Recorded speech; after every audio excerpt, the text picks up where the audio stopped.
नमस्ते dear viewers. आज के इस वीडियो में हम लोग हमारा इलेक्ट्रोमैग्नेटिक इंडक्शन का 13वां वीडियो डिस्कस कर रहे हैं। देखिए, आज का अपना टॉपिक है कॉफिशिएंट ऑफ कपलिंग। प्यारे व्यूअर्स, कॉफिशिएंट ऑफ कपलिंग जो है ये एक रेशियो होता है म्यूचुअल इंडक्टेंस और दो कॉइल्स का सेल्फ इंडक्टेंस के रूट का रेशियो होता है, जो आप यहाँ पर देख पा रहे हैं m/√L1L2। ओके, और ये जो कॉफिशिएंट ऑफ कपलिंग है प्यारे व्यूवर्स, उसे के से हम लोग डोनेट करते हैं और इसका जो वैल्यू है, या ऐसा कह सकते हो कि के एक्चुअली में एक नंबर है जिसका वैल्यू बिटवीन 0 and 1 लाई करता है। ओके, देखिए यहाँ पर ये जो कपलिंग है ये है क्या। बेसिकली मान लीजिए कि ये दो कॉइल्स हैं। ओके, अगर ये जो अपना कॉइल है इसमें कुछ करंट फ्लो कर रहा है, मान लीजिए I1 करंट फ्लो कर रहा है, और ये जो कॉइल है इसमें मान लीजिए I2 करंट फ्लो कर रहा है ना। इस कॉइल को कॉइल 1 नेम दे दीजिए, इसको कॉइल 2 नेम दे दीजिए, ठीक है। तो प्यारे व्यूअर्स, इसमें करंट अगर फ्लो करेगा तो क्या होगा, इससे कुछ मैग्नेटिक फ्लक्स का सेटअप होगा।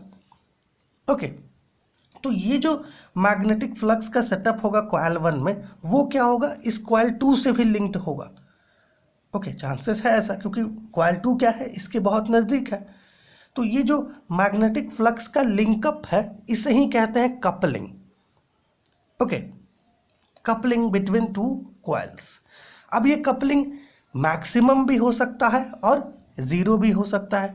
जैसे ये जो के है कॉफिशिएंट ऑफ कपलिंग, अगर इसका वैल्यू 0 होता है तो उस केस में कपलिंग एब्सेंट होता है, मतलब नो कपलिंग। अगर मान लीजिए के का वैल्यू 1 हुआ तो उस केस में जो कपलिंग होगा वो मैक्सिमम होगा, मतलब जितना मैग्नेटिक फ्लक्स इस कॉइल 1 से लिंक्ड है उतना ही मैग्नेटिक फ्लक्स इस कॉइल 2 से भी लिंक्ड होगा।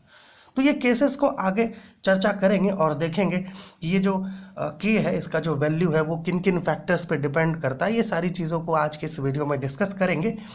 पहले देखते हैं कि ये फॉर्मूला आया कैसे, इसका डेरिवेशन थोड़ा करते हैं। तो इसके लिए दो कॉइल्स हम लोगों ने यहाँ पर ले लिया है, कॉइल 1 और कॉइल 2। मान लीजिए कॉइल 1 में I1 करंट फ्लो कर रहा है, कॉइल 2 में I2 करंट फ्लो कर रहा है। साथ ही साथ कॉइल 1 में जो नंबर ऑफ टर्न्स है उसे N1 ले लीजिए, कॉइल 2 में जो नंबर ऑफ टर्न्स है उसे N2 ले लीजिए। ओके, साथ ही साथ मान लीजिए कॉइल 1 का जो सेल्फ इंडक्टेंस है वो L1 है और कॉइल 2 का जो सेल्फ इंडक्टेंस है वो L2 है। ओके, अब देखिए चूंकि यहाँ पे करंट फ्लो कर रहा है, चलिए पहले तो केवल कॉइल 1 की बात करते हैं। चूंकि कॉइल 1 में क्या है, एक करंट I1 फ्लो कर रहा है, तो क्या इस कॉइल 1 से कुछ मैग्नेटिक फ्लक्स लिंक्ड होगा? बिल्कुल होगा, है ना। यहाँ पे I1 करंट फ्लो कर रहा है कॉइल 1 में, तो क्या इस कॉइल 1 से कुछ मैग्नेटिक फ्लक्स लिंक्ड होगा? बिल्कुल लिंक्ड होगा। तो चलिए ऐसा मान लेते हैं कि यहाँ पर कॉइल 1 से φ1 मैग्नेटिक फ्लक्स जो है लिंक्ड है ईच टर्न, ठीक है। φ1 जो है ये मैग्नेटिक फ्लक्स है ईच टर्न पर, या पर टर्न आप कह सकते हैं। उसी प्रकार से कॉइल 2 में भी क्या है, I2 करंट है, जिसके कारण मैग्नेटिक फ्लक्स जो है इस कॉइल 2 से लिंक्ड होगा। तो ऐसा मान लेते हैं मेरे प्यारे व्यूअर्स कि φ2 जो है ये क्या है, मैग्नेटिक फ्लक्स पर टर्न या फिर ईच टर्न, ऐसा मान लेते हैं। तो ये जो सेल्फ इंडक्टेंस है फर्स्ट कॉइल का, उसे आप इस प्रकार से लिख पाओगे। क्योंकि सेल्फ इंडक्टेंस का फॉर्मूला क्या होता था, L = φ/I होता है, ये होता है। यहाँ पे φ आपका टोटल मैग्नेटिक फ्लक्स होता है कॉइल के थ्रू, और I जो कॉइल में करंट फ्लो कर रहा है वो। तो φ हम लोग कैसे लिख सकते हैं, चूंकि φ1 क्या है, ये मैग्नेटिक फ्लक्स है थ्रू ईच टर्न, तो उसको नंबर ऑफ टर्न से अगर मल्टीप्लाई करते हैं तो हमें क्या मिलेगा, टोटल मैग्नेटिक फ्लक्स। तो यहाँ पे होगा N1 φ1/I1। उसी प्रकार से जो L2 होगा, ओके, उसे आप L2 मतलब जो सेल्फ इंडक्टेंस होगा सेकेंड कॉइल का, उसे आप ऐसे निकाल सकते हैं N2 φ2/I1 से, ठीक है, माफ़ कीजिएगा I2 से। यहाँ पे देखिए सारी चीज़ें लिखे हैं, बारी बारी से देखते हुए चलें तो ज़्यादा बेहतर रहेगा। Consider two coils having self inductances L1 and L2 and number of turns N1 and N2, जैसा यहाँ पर हम लोग एज्यूम किए थे। I1 and I2 are the currents flowing through two coils, जैसे कि यहाँ पे कंसिडर किए हम लोग। Okay, Let phi1 and phi2 be the magnetic fluxes linked with each turn of coil 1 and 2 due to their own currents I1 and I2 respectively। जैसे कि हम लोग यहाँ पे कहें कि जो करंट I1 है इसके कारण कॉइल 1 से कुछ मैग्नेटिक फ्लक्स लिंक्ड होगा, उसी प्रकार से जो करंट I2 है कॉइल 2 में इसके कारण भी कुछ मैग्नेटिक फ्लक्स होगा जो कॉइल 2 से लिंक्ड होगा, सेल्फ लिंक्ड फ्लक्स होगा, है ना।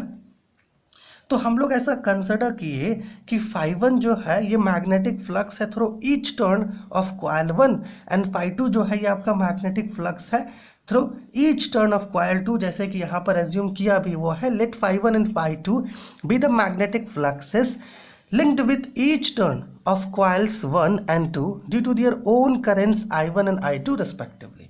Then the self inductance of the coil is given as L1 को कुछ इस प्रकार से ले लिया गया N1 phi1 by I1 and L2 को इस प्रकार से ले लिया गया N2 phi2 by I2। क्यों लिया गया?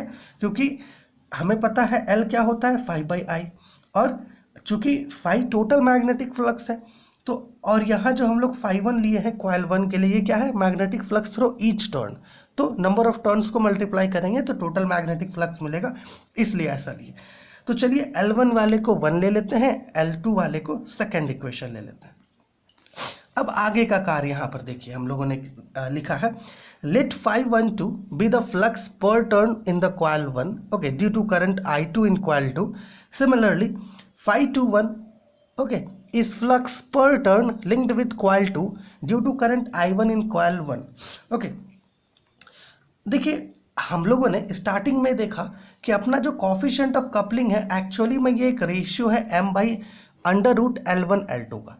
तो यहाँ पे L1 और L2 का तो वैल्यू मिल गया, हमें क्या चाहिए m का वैल्यू चाहिए होगा, तभी तो थिंग्स और अच्छे से बन पाएगा, तभी तो हम लोग इसका रेशियो पुट कर पाएंगे, है ना। यहाँ पे देखिएगा तो इसके लिए क्या कर रहा है, ऐसा एज्यूम कर रहा है कि अपना जो करंट है सेकेंड कॉइल में, ये जो सेकेंड कॉइल है ठीक है जिसमें N2 number of turns available है, इसमें जो करंट फ्लो कर रहा है I2 इसके कारण जो मैग्नेटिक फ्लक्स इस कॉइल 1 से लिंक्ड होगा उससे यहाँ पे phi12 ले लिया गया है, और ये पर टर्न में कॉइल है ठीक है, पर टर्न के लिए लिया गया है फ्लक्स पर टर्न ठीक है।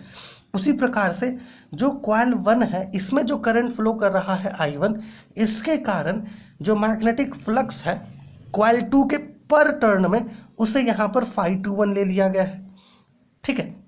यहाँ पे देखिए लिखा हुआ है कि let phi12 be the flux per turn in the coil 1 due to current I2 in coil 2 ठीक है। करंट I2 जो है कॉइल 2 में इसके कारण जो मैग्नेटिक फ्लक्स कॉइल 1 के पर टर्न से लिंक्ड है उसे phi12 ले लिया गया।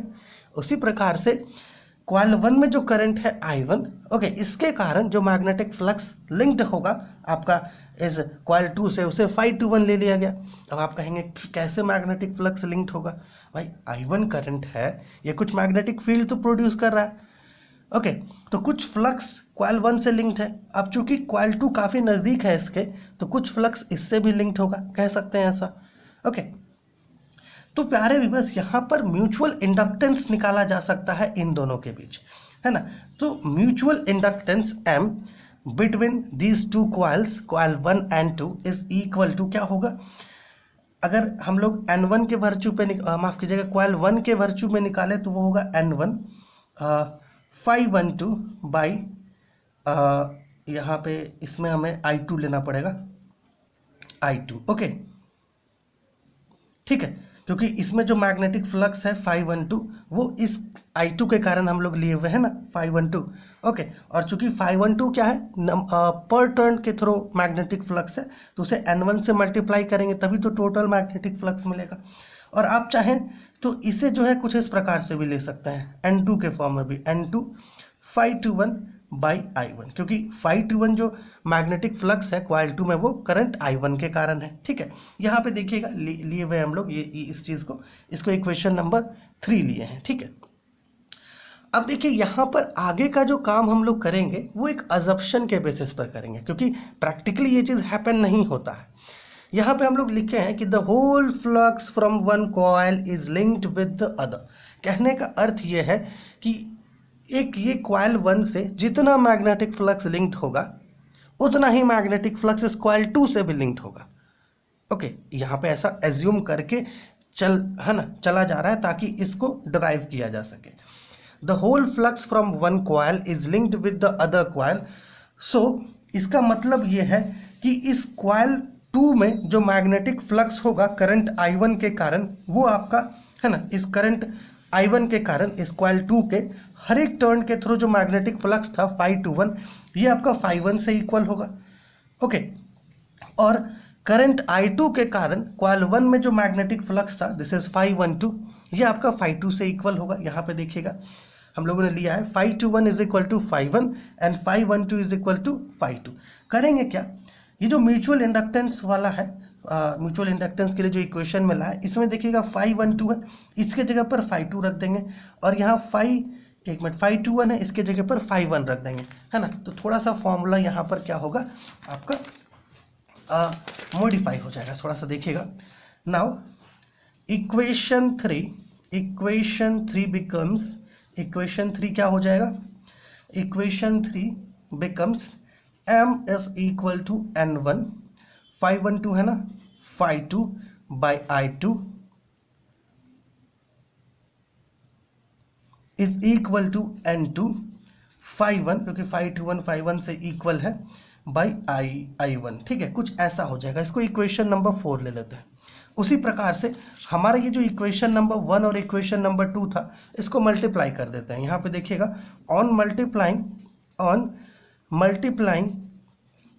1 and 2, अपना ये जो इक्वेशन नंबर 1 है और जो इक्वेशन नंबर 2 है, इन दोनों को यहाँ पे क्या करते हैं, मल्टीप्लाई कर देते हैं। थोड़ा सा देखिएगा, मल्टीप्लाई अगर करते हैं यहाँ पे तो क्या मिलेगा, L1 L2 is equal to, इन दोनों को मल्टीप्लाई कर रहे हैं साथ में, N1 N2 φ1 φ2 by I1 I2 हमें मिलेगा। ठीक है, इसको इक्वेशन नंबर 5 ले लेते हैं।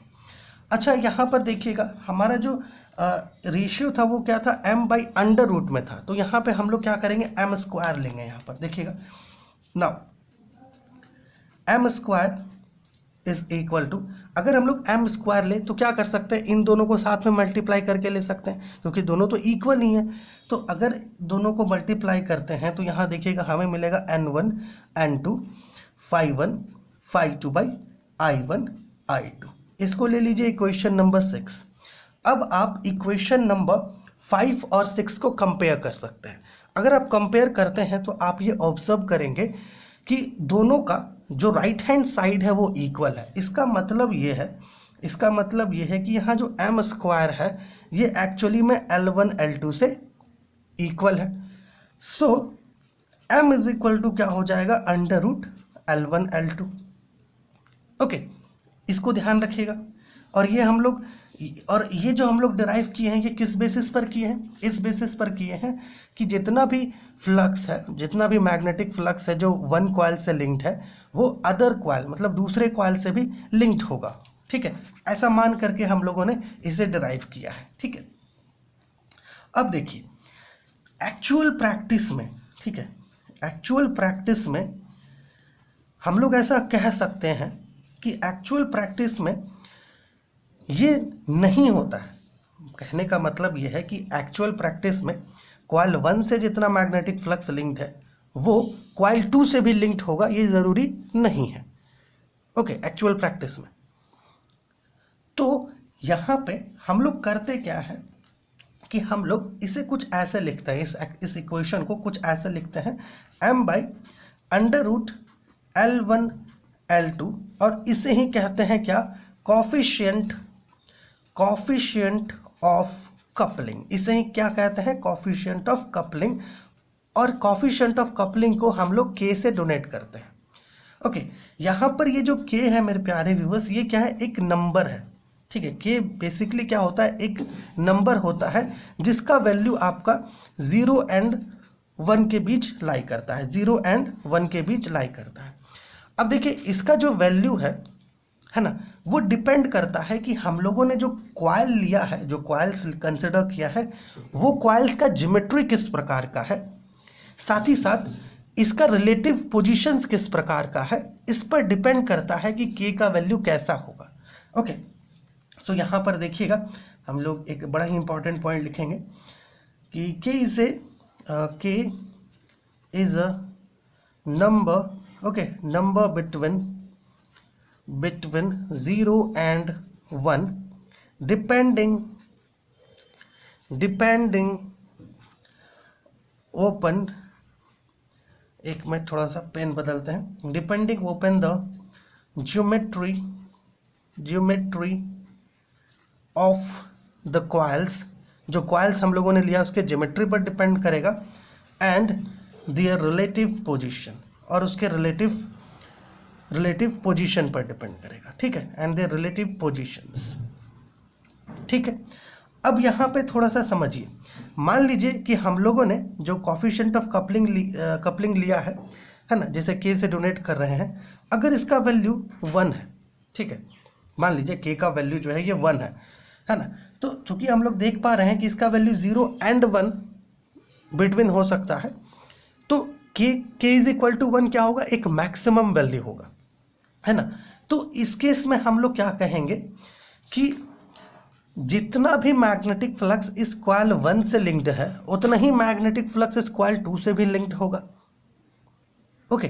K इज इक्वल टू 1 का यही मतलब है कि K का वैल्यू जब 1 से इक्वल होगा, इट मीन्स है कि यहाँ पर जितने भी फ्लक्स कॉइल 1 में प्रोड्यूस्ड होगा, ओके, वो सारा फ्लक्स जो है कॉइल 2 से लिंक्ड होगा।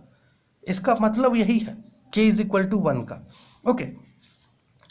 लेकिन मान लीजिए अगर K का वैल्यू 0 हुआ, तो इस केस का मतलब क्या, इसका मतलब होता है नो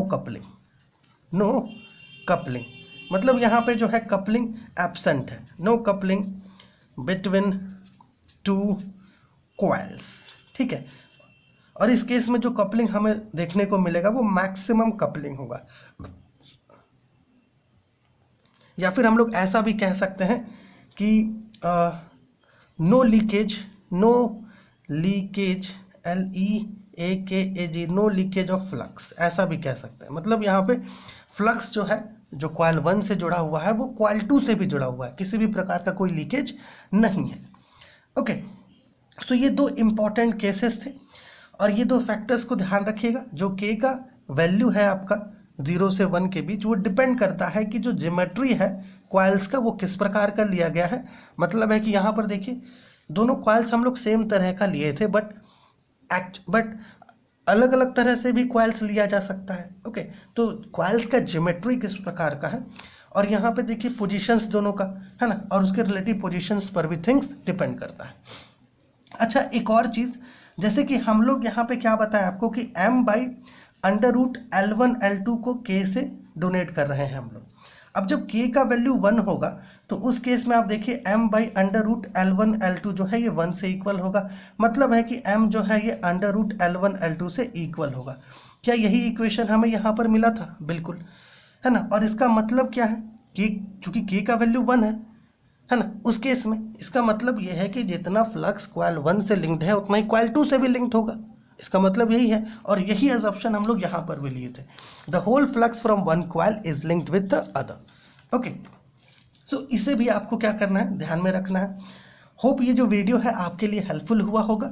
देखिए इस वीडियो में किए क्या, हम लोग कोफिशिएंट ऑफ कपलिंग को डिस्कस किए, ओके। कोफिशिएंट ऑफ कपलिंग जैसे हम लोग K से डोनेट कर रहे हैं, और ये बेसिकली एक रेशियो है m/√L1 L2 का, ओके। सो चलिए मिलते हैं आपसे अगली वीडियो में, जहां पर हम लोग मैक्सवेल्स इक्वेशन को डिस्कस करेंगे। मैक्सवेल्स इक्वेशन के रिगार्डिंग कुछ न्यूमेरिकल प्रॉब्लम्स को सॉल्व करेंगे, ओके। अर्थ इंडक्टर क्या होता है देखेंगे। तो चलिए अगली वीडियो में मिलते हैं।